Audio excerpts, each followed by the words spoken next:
Diseño de obras de captación de aguas superficiales y subterráneas. Expositor, Magíster, Ingeniero Hugo Amado Rojas Rubio.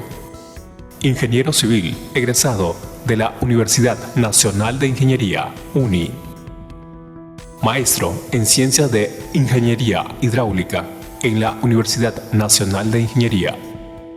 Paz, presidente del capítulo de Ingenieros Civiles del Colegio de Ingenieros del Perú, Consejo Departamental Ancash, Chimbote, periodo 2004-2005. Exgerente del Proyecto Especial Chinecas 2008-2009. Decano del Colegio de Ingenieros del Perú, sede en Ancash, Chimbote, 2013-2015. Proyectista, consultor y supervisor de proyectos de hidrología e ingeniería hidráulica. El día de hoy la exposición va a ser por el ingeniero Hugo Amado Rojas Rubio, es presidente del capítulo de Ingenieros Civiles del Perú, Consejo Departamental Ancash, periodo de 2004 al 2005. Es gerente general de proyecto Chinecas 2008 al 2009. Es decano del Colegio del Perú, Ancash, Chimbote de 2003 al 2015. Proyectista, consultor y supervisor de proyectos de ingeniería hidráulica y proyectos de hidrología. Muy buenos días con todos. Empezamos el diploma de especialización. Muy bien. Muy buenos días. El módulo que se va a desarrollar en este momento es estrictamente sobre el diseño de obras de captación superficiales y subterráneas.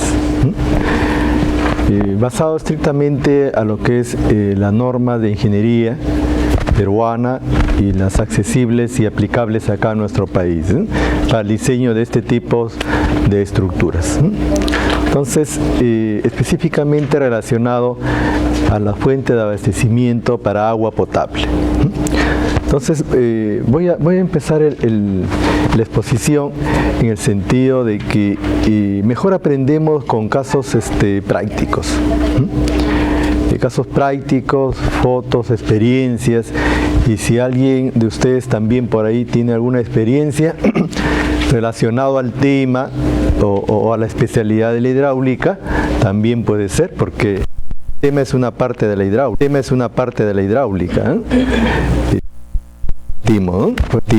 Porque cada uno de nosotros tiene experiencias ya desarrolladas en el campo profesional, y es muy bueno compartirla, ¿no? Entonces, en ese sentido, quisiera decirles, si hay alguna inquietud, pregunta, me interrumpe la exposición para hacer llegar ese comentario, ¿no?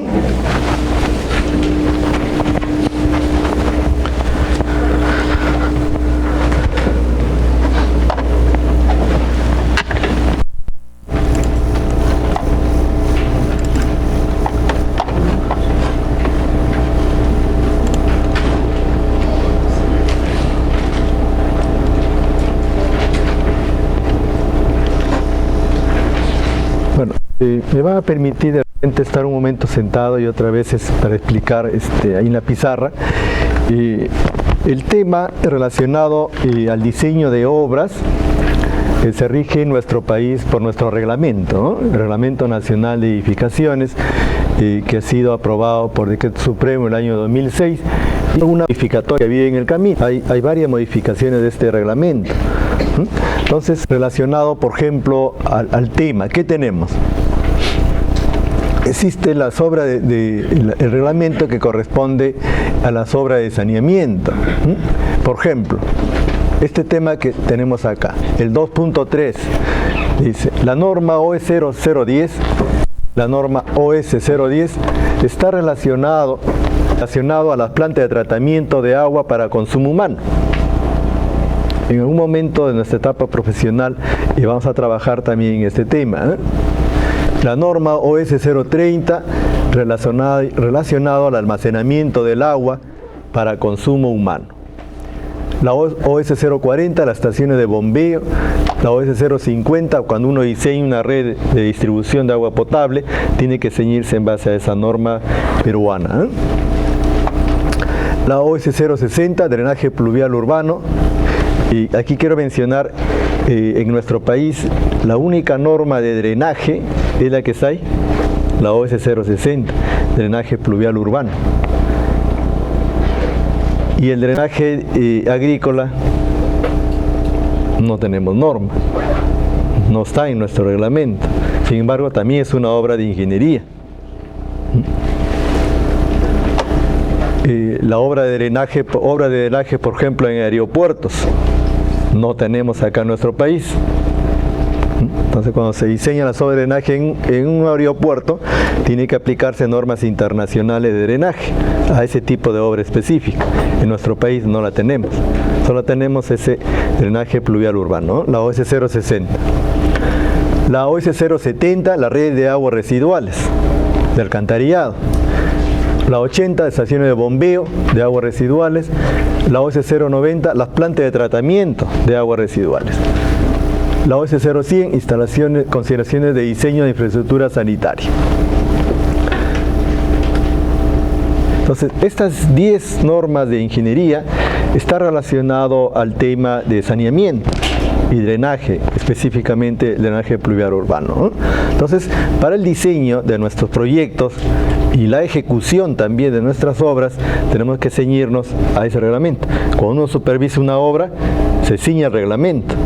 Aparte, lógicamente, del reglamento de la ley de contrataciones, que es referente al aspecto administrativo. Lo técnico está en la norma técnica del Reglamento Nacional de Edificación. Pero también tenemos reglamentos particulares, reglamentos o manuales particulares de cada entidad. Por ejemplo, tenemos este reglamento de elaboración de proyectos, reglamento para la elaboración de proyectos de agua potable y alcantarillado para Lima Metropolitana y el Callao, que ha sido aprobado por una resolución jefatural de SEDAPAL. SEDAPAL, el Servicio de Agua Potable y Alcantarillado de Lima, tiene un reglamento. Obviamente que este reglamento tiene un nivel jerárquico menor al Reglamento Nacional de Edificaciones. Este es un reglamento específico para esa entidad, que se sustenta obviamente del reglamento base, del reglamento general, que ha sido aprobado por decreto supremo, que es el Reglamento Nacional de Edificaciones.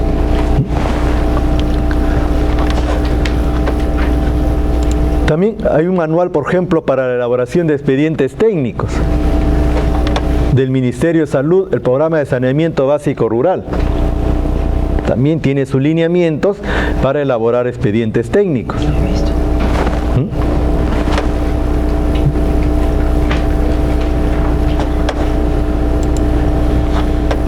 Y relacionado, por ejemplo, a la calidad del agua.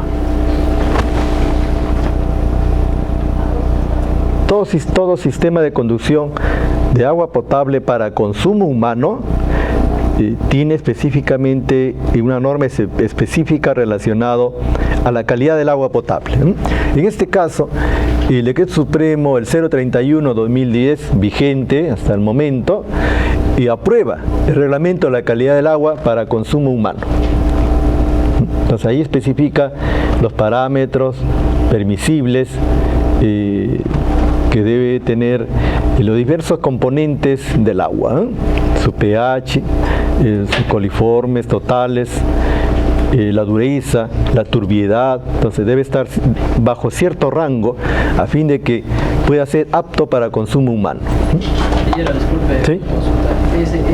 Hay otro reglamento que es la RDM 173-2016. Ya. ¿Qué variaciones hay ahí con respecto a este reglamento? El decreto supremo. Ya, el otro es una resolución ministerial. Ya, este es un nivel, cuando hablemos de normas, la ley, cuando un reglamento, por ejemplo, se aprueba por ley, tiene un nivel jerárquico superior, de exigencia obligatoria de cumplimiento. Luego de eso ya vienen resoluciones ministeriales, resoluciones jefaturales, por ejemplo el de SEDAPAL, es una resolución jefatural de esa entidad que aprueba, pero todo está sujeto a la ley base. Por ejemplo, la ley de recursos hídricos. La ley de recursos hídricos, la 29338, es una ley, como lo puedo decir, una ley madre. De ahí se parte todas las resoluciones ministeriales, que es supremo, los reglamentos específicos de cada entidad, en base a esa ley de recursos hídricos y su reglamento, lógicamente. Entonces, esa resolución, hay algunas variaciones específicas para cada proyecto, pero este reglamento es el reglamento base, que todo proyecto de agua potable tiene que ceñirse a esto. Obviamente que también todo proyecto que se hace aquí en el país tiene que seguir los lineamientos del Sistema Nacional de Inversión Pública. Hasta ahora está vigente el sistema del reglamento de inversión pública, salvo que de repente hay comentarios que puede haber algunas modificatorias sobre esa ley de inversión pública, pero hasta el momento está vigente. También hay ciertos lineamientos para los proyectos de inversión pública a nivel de perfil, prefactibilidad, factibilidad, etc. Por ejemplo, este es un manual. Es el manual de la Autoridad Nacional del Agua, del ANA, que establece, dice, los criterios de diseño de obras hidráulicas para la formulación de proyectos hidráulicos multisectoriales y de afianzamiento hídrico. Entonces, esto es específico. Este es un manual específico para esa entidad, el ANA. El PCI, por ejemplo, tendrá también su manual. El Ministerio de Agricultura podrá tener su manual, aprobado por resolución directorial o jefatural.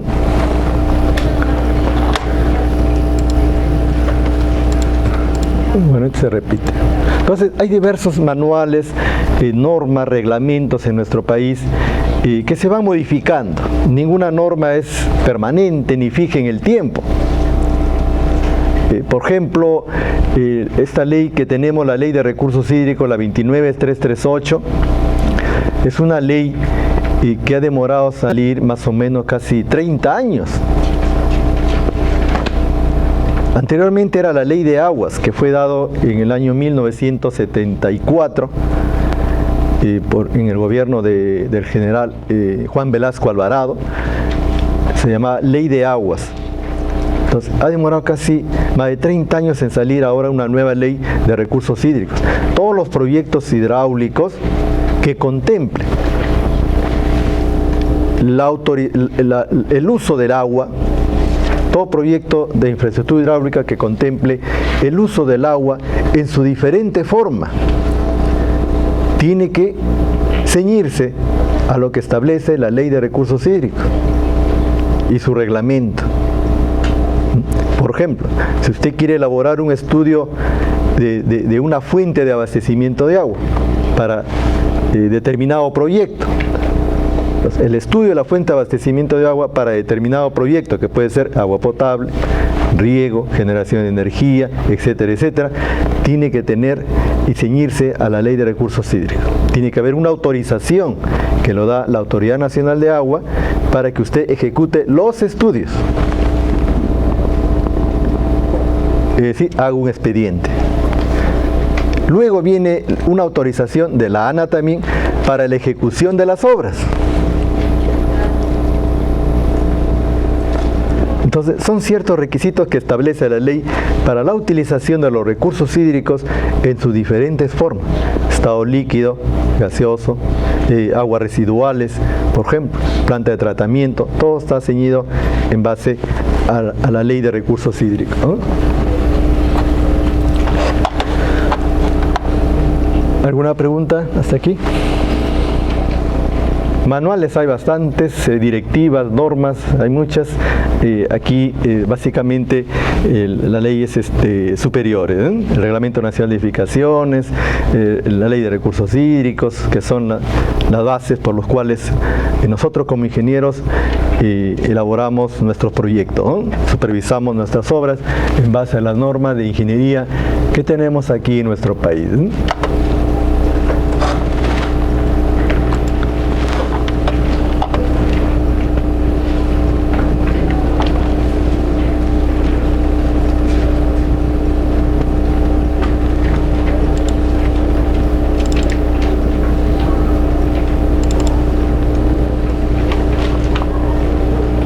Ley de Recursos Hídricos, la 29338, y su reglamento, reglamento de la ley. Esto también lo vamos a tratar porque es importantísimo. Todo ingeniero tiene que conocer la Ley de Recursos Hídricos para elaborar proyectos, para la supervisión de obras y ejecución de obras. A veces se comete negligencias, no digamos por conciencia, sino a veces por desconocimiento de las normas, cometemos deficiencias, errores, y eso nos lleva a veces a determinar responsabilidades. Y vamos a pasar a etapas ya legales. Entonces, en base a esta de aquí. Y voy a hacer un ejemplo, digamos, ya un poco de repente por la tarde, o no sé, o de repente al mediodía, y conforme vamos avanzando, y estoy haciendo una evaluación técnica y al funcionamiento hidráulico de un sistema de la planta de tratamiento, de una población. La planta de tratamiento se ha construido de agua potable, ¿ya? Y hay deficiencias en su funcionamiento. Es decir, no cumple el objetivo por el cual ha sido construido y por el cual se han utilizado los recursos públicos del Estado, que es de servir a una comunidad. Entonces, ha habido denuncias y me han contratado a mí para hacer ese peritaje, la entidad, y ya acabo de entregar el informe y voy a mostrar acá ese caso práctico de la evaluación del diseño hidráulico, del funcionamiento de la planta y de la red, diversas evaluaciones que se ha hecho en el funcionamiento de la planta, en el diseño también y en la construcción.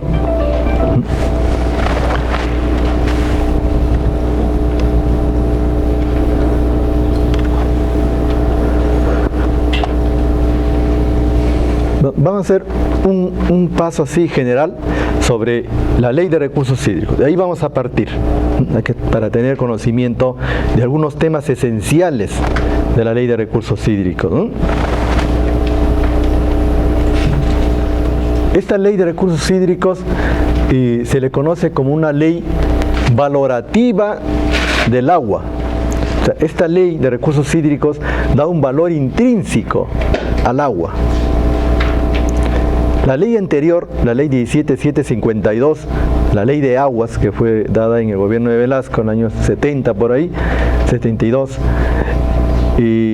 fue una ley muy proteccionista, fue una ley muy conservadora, que fue de repente útil en su momento, en esa década, ¿sí? de ese entonces. Pero ahora, dada la situación en que se encuentra el agua en las diversas partes del mundo, se tiene que preservar el recurso hídrico. Se tiene que preservar el recurso hídrico en calidad y en cantidad. Esta ley recoge esos principios universales de conservación del recurso hídrico en calidad y en cantidad, y asigna un valor intrínseco. En otras palabras, el agua no es gratis. La ley anterior, la 17752, ya que ha sido derogada, porque esto está vigente del año 2010, esta ley 29338, fue una ley muy digamos, a favor de muchas comunidades y de la población, que debe ser justo. El agua no se debe discriminar a nadie, menos si es para uso de agua potable. Sin embargo, se ha notado en las diferentes sociedades que el uso del recurso hídrico se deteriora, se contamina. Entonces, era necesario que salga esta ley. Esta ley, por ejemplo, asigna un valor económico al uso del agua. Si para hacer estudios de uso del agua yo tengo que pagar al ANA, solamente para hacer estudios, el ANA tiene que darme una resolución por el cual aprueba a usted, señor tal, la realización de los estudios. 500 soles, 800 soles, 1000 soles, no sé, mal derecho a inspección técnica, todo lo que cobra la Autoridad Nacional de Agua. Además de eso, si usted contamina el agua, también multa. Si una entidad, una fábrica, arroja sus aguas remanentes, aguas servidas a una quebrada, a un arroyo, a un río, sin tratamiento, multa. Entonces, cuidado, esta ley, entre comillas, protege la calidad del agua y también preserva el recurso hídrico. Si usted quiere hacer un pozo, tiene un fondo, tiene que hacer un pozo en su propiedad, usted no puede decir, esta es mi propiedad, hago un pozo y saco el agua que quiero. No, tiene que pedir licencia, primero para los estudios y luego para la ejecución del pozo. Tiene que pagar derechos. Y acá lo establece la ley, esta ley de aquí. Bueno, tiene principios, muchos principios jurídicos, tutelares. Dice, el dominio y uso del agua. El agua constituye patrimonio de la nación, es decir, el agua es de todos. Acá no es que el río pasa por mi departamento y el agua es de mía, del departamento de Cajamarca, y si un bracito del río pasa al departamento de la Libertad, no lo voy a dar porque el agua pasa por ahí por mi región y es mía. No, el agua es un patrimonio del Estado, de la nación, es de todos. Dice, el dominio sobre ella es inalienable e imprescriptible, es decir, su derecho no caduca en el tiempo. Es un bien de uso público, es decir, todos los peruanos podemos hacer uso de esa agua, todos los peruanos. Su administración solo puede ser otorgada y ejercida en armonía con el bien común, la protección ambiental y el interés de la nación. No hay propiedad privada sobre el agua. Nadie es propietario sobre el agua, así sea en su propiedad, el subsuelo, saque el agua ahí en su casa, usted no es propietario de esa agua. Denominaciones, el agua comprendida en la ley, acá está interesante, mira. La ley de recursos hídricos establece que el agua de los ríos, sus afluentes, de su origen natural, corresponde al recurso hídrico como interés público, interés de la nación. Dice, la que discurre por causas artificiales, por ejemplo, los canales. El agua que pasa por los canales también es un agua de bien público, de bien común. El agua acumulada en forma natural o artificial. El agua acumulada en forma natural son las lagunas. En forma artificial son las represas. La que se encuentra en ensenadas y estéreos. También las que están cerca a las orillas de las playas. Todo eso forma parte del agua y como bien común. El que se encuentra en humedales y manglares, por ejemplo el manglar de Tumbes, los manglares de Tumbes que están ahí en el mar, también son bien y patrimonio de uso público, y es los nevados, glaciares, etc. El agua residual también forma parte de este sistema. El agua subterránea, obviamente, no solamente es el agua superficial, el agua subterránea. La de origen mineral y medicinal, las aguas termales. La atmosférica, etc. Bienes asociados al agua, hay bienes naturales.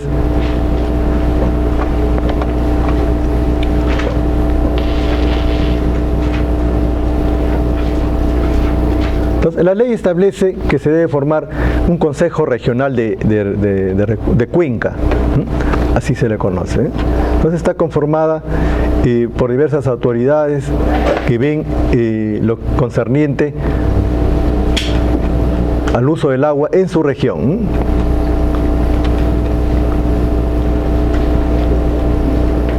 Funciones de los consejos de cuenca. Consejos de cuenca interregionales cuando el río o el cauce del río pasa por dos regiones.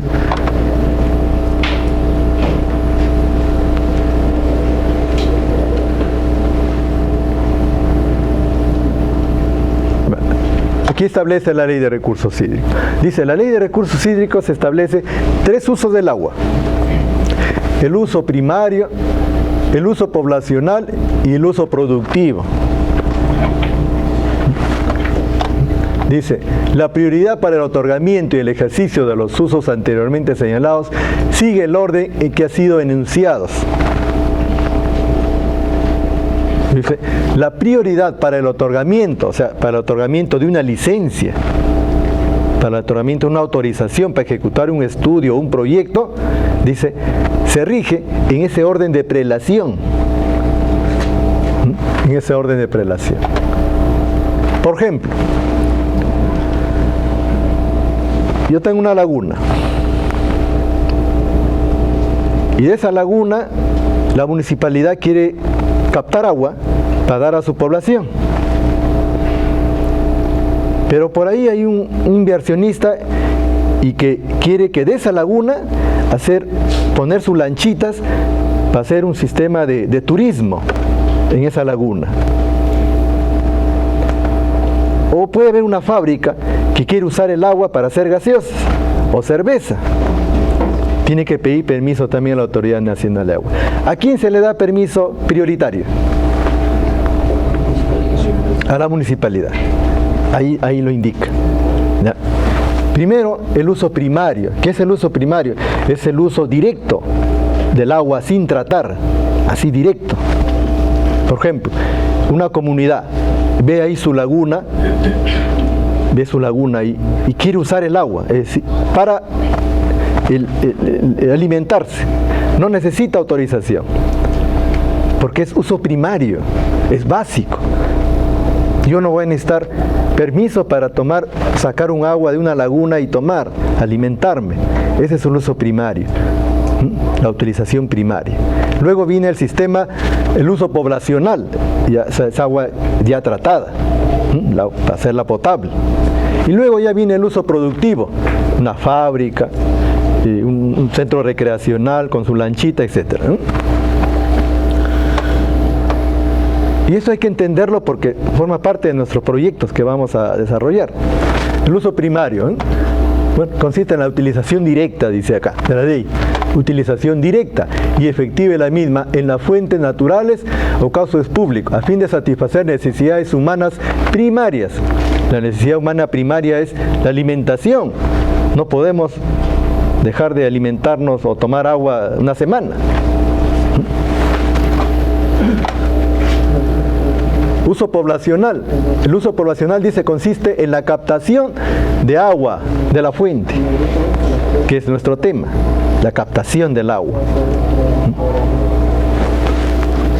con el fin de satisfacer las necesidades humanas básicas, preparación de alimentos, etc. Y el uso productivo consiste, dice, en la utilización de la misma en proceso de producción o previos a los mismos. Tipo de uso productivo del agua: uso agrario, pecuario y agrícola. Acuícola, pesquero, energético, industrial, etcétera, recreativo, todo ello.